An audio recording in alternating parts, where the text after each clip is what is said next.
मनीष जी, सेवाराम जी, प्रधान से वरिष्ठ माननीय बीडी चंद जी और मेरे सभी पंचायत समिति के सदस्य, साथीगण और पार्षदगण, आज यहाँ पर प्रदेश व्यापी जो ये धरना प्रदर्शन करने का जो ये मौका अपने को मिला है, पूरे प्रदेश में एक साथ ये सरकार की विफलताओं के खिलाफ ये धरना प्रदर्शन अपने को आज करना है।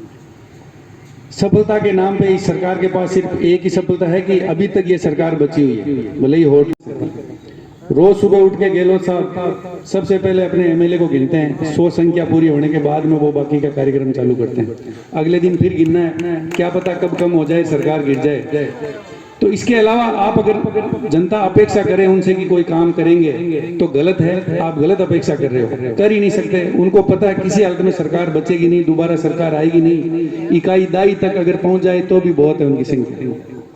बाकी विफलताओं के नाम पे अगर बिजली की बात की जाए तो बीजेपी के शासन में ये था कि 1 या 2 बार ही बिजली आती है शाम तक। ये सरकार की उपलब्धि है, 24 घंटे में 18 बार बिजली आ जाती है, दिन भर आती रहती है। तो ये उपलब्धि गांव के अंतिम कोने में बैठा गरीब आदमी, अनपढ़ आदमी भी ये जानता है कि जब बरसात आने वाली होती है तो अपने को क्या व्यवस्थाएं करनी होती है। मारवाड़ में बैठो एक आदमी जो को खेती करे, पूड़ा को 50 देवे या छिवरी देवे, जब वो जेठ का महीना पहली बार कटार कुतर करार माए गा लेवे कि भाई अब बरसात उबाड़िए बीज जाए। आ तो अनपढ़ आदमी नहीं ठाए तो कहीं गेलोत का अफसरान आठा को नहीं कि खाना में चौमासा में पानी भरी जाए, हर साल भरी जाए, नहीं कहीं बिग माए।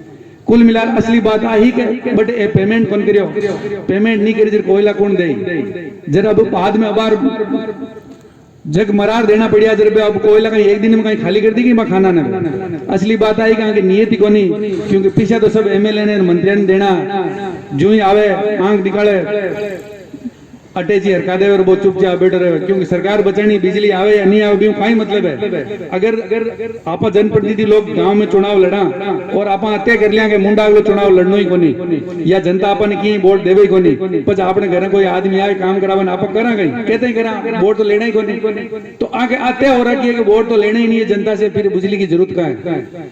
ये बिजली की स्थिति है। पानी की स्थिति, इंदिरा गांधी नहर का पानी कब का आ जाना चाहिए था, लेकिन अभी गांव में आप देखा होगा कई गांव में टंकियां बन रही है, कहीं कनेक्शन दिए जा रहे हैं, धीरे धीरे करके उस टाइम को निकाल रहे हैं। अफसर बिल्कुल निकम्मे हैं। अफसर निकम्मे इसलिए हैं कि नेता उनको कुछ कहते नहीं है, क्योंकि वो भ्रष्ट हैं और उनको कलेक्शन करने के लिए बोल रखा है कि आप अफसर लोग नीचे से कलेक्शन करके हमारे तक पहुंचाओ, और जो अधिकारी सरकार के लिए कलेक्शन करता रहेगा वो काम थोड़ी करवाएगा, वो तो जनता पे अत्याचार करेगा तभी कलेक्शन होगा, अपना हिस्सा आगे तक पहुंचाएगा। बिजली, पानी, सड़कों की स्थिति देख लो, बीजेपी के राज में सड़कों की क्या स्थिति थी, आज क्या स्थिति है। सारी की सारी सड़कें टूटी हुई है, ये पेच वर्क तक नहीं करवा सकते। नई सड़क की तो आप आशा ही मत करो। वित्त पंचायत समिति की मीटिंगों में मैं उठाता हूं कई बार ये मुद्दे, तो वो बोलते हैं कि पेच वर्क करवाया था लेकिन बरसात की वजह से टूट गया। मैंने कहा ऐसा कौन सा पेच वर्क है कि आप 50 किलोमीटर की रोड पे पिछले सिरे से पेच वर्क करना चालू किया, अगले हिस्से तक पहुंचे, पीछे से टूट गए 5 दिनों में।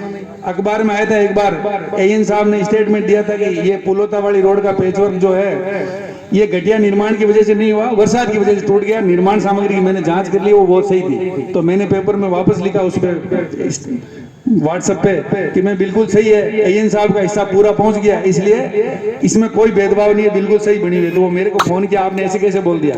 मैंने कहा बोल तो क्या गलत दिया, आपको शर्म ही नहीं आ रही है, 5वें दिन ही पेज टूट गया, आप बोल रहे हो कि निर्माण सामग्री एकदम सही है। तो इसका मतलब यही है कि आपको आपका हिस्सा पहुंच गया होगा। अब है फसलों की बात। 2000 में 1500 में 500 में 700 में मूंग की बोली लगा रहे हैं वो मंडी में। तीनों कृषि कानून जो लगे थे भारत सरकार ने लागू किए थे, उनका विरोध किया था और उसको डिले किया। निश्चित रूप से अगर यहाँ पे कॉन्ट्रैक्ट खेती होती, अपना मूंग का एरिया है, अपने मूंग का कॉन्ट्रैक्ट अगर अपने करते, भले ही वो 7000 में करते, भले 6000 में करते, मूंग खराब होता तो कंपनी का होता, अपना नहीं होता, उनको लेना पड़ता। ये किसानों का उस कृषि कानून का लागू नहीं होने का अपने को जबरदस्त नुकसान है। आज वो 2000 में 1500 में 2500 में ले रहे हैं। ये सरकार जो बीजेपी पे आरोप लगा रहे हैं कि व्यापारियों की सरकार है, आपको पता लगा होगा कि व्यापारियों की सरकार कौन सी है। ये कांग्रेस सरकार व्यापारियों के 500 700 1000 रुपए में मूंग ले रही है, खड़ आती है 4000 रुपए। जो भैंस को अपने गाय को खड़ देते हैं वो 4000 रुपए मिल रही है, 1500 में 2000 में मूंग ले रहे हैं। इनको शर्म नहीं आ रही सरकार को। पूरा तरह से जितना खराबा हो सकता है सबका खराबा हो गया। भले ही फसल पूरी हो गई हो, लेकिन अगर 2000 ही दाम है तो उससे ज्यादा क्या खराबा होगा। निश्चित रूप से इस सरकार को ये घोषित करना चाहिए कि खराबा पूरा हो गया है और लोगों को मुआवजा मिलना चाहिए। जिन्होंने अपना बीमा करा रखा है उनको उसका क्लेम मिलना चाहिए। सबसे बड़ी मांग यही है। और सरकार को उचित दर पे जो 7250 रुपए तय कर रखा है मूंग को खरीदना चाहिए, चाहे खराब हो चाहे सही हो। अपनी सरकार में मंत्री जी जब इस डिपार्टमेंट के मिनिस्टर थे, खराब से खराब मूंग भी 7250 रुपए में लिया था। उसका आरोप इन्होंने हर चुनाव में खुद रिचपाल जी मिर्जा ने मंच पे कहा था कि मूंगों में ये घोटाला हुआ है। मैं उनको पूछना चाहता हूँ, भले ही किसी से 150 रुपए आगे अगर देने पड़ते हो, प्रति क्विंटल के ले लिए हो, तो भी 7250 रुपए में लिए थे। आप 1000 रुपए लेके लो, 7250 में लेके बताओ, मैं 1000 रुपए देने के लिए तैयार हूं हर क्विंटल पे उनको। वो लेके तो बताए, लेकिन वो चुप हैं क्योंकि वो खुद ही चोर हैं। आज वो उस बात को उठा नहीं सकते मंच पे, किसानों का वो मूंग खरीदवा नहीं सकते। बाजरा आज 1200 रुपए प्रति क्विंटल में बिक रहा है, 2000 रुपए समथिंग उसकी एमएसपी तय कर रखी है। इस सरकार की लेने की हिम्मत नहीं है। हरियाणा सरकार ले रही है क्योंकि वहां पे बीजेपी की सरकार है, उनको नहीं लग रहे हैं क्या पैसे, लेकिन इनकी नियत ही नहीं है। किसानों को उनके हाल पे छोड़ दिया गया है और हो सकता है 4-6 महीने बाद वो लेने लग जाए। जब किसानों के पास होगा नहीं तो व्यापारी बेचेंगे। तो निश्चित रूप से यह पता है कि व्यापारियों की ही ये सरकार है। कानून व्यवस्था आप देख लो, छोटी छोटी बच्चियों के साथ रेप हो रहे हैं, दलितों के साथ पीट पीट के मारा जा रहा है।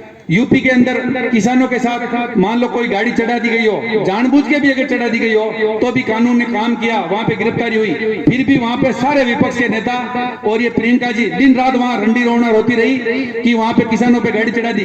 तो गंगानगर पे जो दलित पे जो पीट पीट के मार दिया था तो वहां पे वो आई नहीं। तो एक ओछा शब्द है, तो क्या उस टाइम झापा हो गया था उनके, तो वो आई नहीं। क्यों नहीं आई? यहाँ आती ना, बैठने आ जाती। उनके परिवार नहीं है क्या, उनके घरवालों से मिलने आ जाती।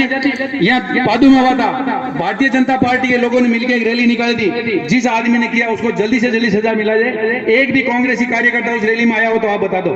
वो उस चीज को भी सरकार के खिलाफ मान रहे हैं। राजस्थान में कितने भी अत्याचार हो गए हो उनसे उनको कोई फर्क नहीं पड़ता। आज यूपी में वो वादे कर रहे हैं, बिजली के बिल आधे कर देंगे, किसानों के बिजली के बिल माफ कर देंगे, लोगों के ऋण माफ कर देंगे। राहुल गांधी जी यहाँ आके गए थे, वो एक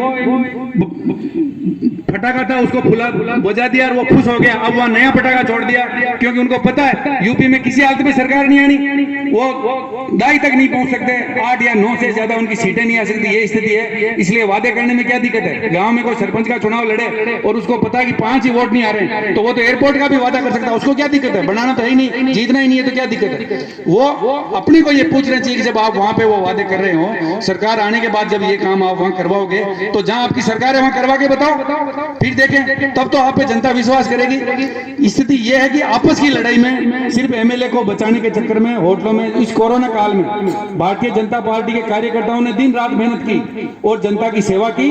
उस कार्यकाल में 40-40 दिन तक 5 स्टार होटलों में ये ऐशो आराम करने के लिए घूमते रहे। वो पैसे जनता के थे। अपने को इनसे पूछना चाहिए। यहाँ विधायक महोदय आते हैं, बड़े बड़े बातें करते हैं, विकास की गंगा बहा देंगे, विकास की गंगा बहा देंगे। 3 साल तो हो गए, कहीं एक नाला भी नहीं बहाया, गंगा कहां बहा दोगे पता नहीं है। अभी गांव में प्रशासन संघ गांव अभियान चल रहे हैं, वहां पे वो पट्टे बांट रहे हैं। मेरे को ये समझ नहीं आ रहा, पट्टे बांटने का काम विधायक का है सरपंच का? 6-6 महीने से पट्टे रोक दिए कि अब उनको एक साथ बांट देंगे, उन पे ही वो वाह वाही लूटने का प्रयास कर रहे हैं। पट्टे बांटने का काम सरपंच का है, विधायक का? अभी तो उनको यही समझ में नहीं आया। पोषाहार से खाद्य सुरक्षा से जोड़ने का जो काम है उस वेबसाइट को 3 साल से सरकार ने बंद कर रखा है। सबसे बड़ी गांव में जो सरपंच लोग हैं, जो पंचायती करते हैं या पंचायत समिति सदस्य हैं, वार्ड पंच हैं, उनको पता है सबसे बड़ी समस्या है खाद्य सुरक्षा से जोड़ने वाली। हर आदमी के पास रोज, मैं खुद पंचायत समिति सदस्य हूँ, रोज 2-4 आदमी आते हैं कि मेरे को पोषाहार अनाज नहीं मिल रहा है, तो वो वेबसाइट इन्होंने बंद कर रखी है। तो इनको पता है कि 75% वहां से सेंट्रल गवर्नमेंट तो दे रही है, लेकिन अपने में अपने लोगों को जो उस खाद्य सुरक्षा में आने के योग्य नहीं थे उनके नाम जुड़वा दिए, बंदर बाट बांटे जा रहे हैं और जो गरीब आदमी है उनको एक पैसा भी नहीं। अब दूसरा उनका प्रमाण दे रहे हैं, प्रधानमंत्री आवास योजना के तहत जिनके ऋण आवंटित हुए हैं उनको वो सम्मानित कर रहे हैं। अब उनमें तुम्हारा आपका है क्या? ये तो सेंट्रल गवर्नमेंट का काम है। खाद्य सुरक्षा में लगभग 1 साल से ज्यादा तक सेंट्रल गवर्नमेंट ने 5 किलो प्रति व्यक्ति के हिसाब से अनाज राजस्थान में फ्री दिया, पूरे देश में फ्री दिया। अब वो बात कर रहे हैं पेट्रोल बढ़ गया, डीजल बढ़ गया, तो जब इतनी सारी सुविधाएं, देश को शानदार मजबूत सरकार, सुरक्षित देश, खाद्य सुरक्षा से 80 करोड़ लोगों को भोजन, इसके अलावा कितनी सारी बिजली पानी की सुविधाएं जो सेंट्रल गवर्नमेंट ने दे रखी है वो इस पेट्रोल डीजल से ही तो आती है। और कौन सा फर्क पड़ता है? पेट्रोल डीजल हरियाणा में 10 रुपए लीटर कम है अपने से, ये राजस्थान सरकार 10 रुपए ज्यादा तो खुद ही वसूल रही है। 100 रुपए में से 60 रुपए राजस्थान सरकार को मिल रहे हैं, 20 से 25 रुपए सेंट्रल गवर्नमेंट को मिलते होंगे। ये कांग्रेस जो सड़क पे बोलते हैं कि पेट्रोल डीजल के क्या भाव है, इनको पूछो कि आपने क्या किया है, कुछ कम करके बताओ।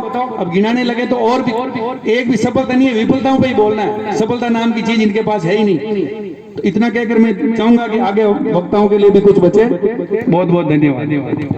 धन्यवाद डॉक्टर साहब, शायद आपने कुछ छोड़ा भी नहीं, फिर भी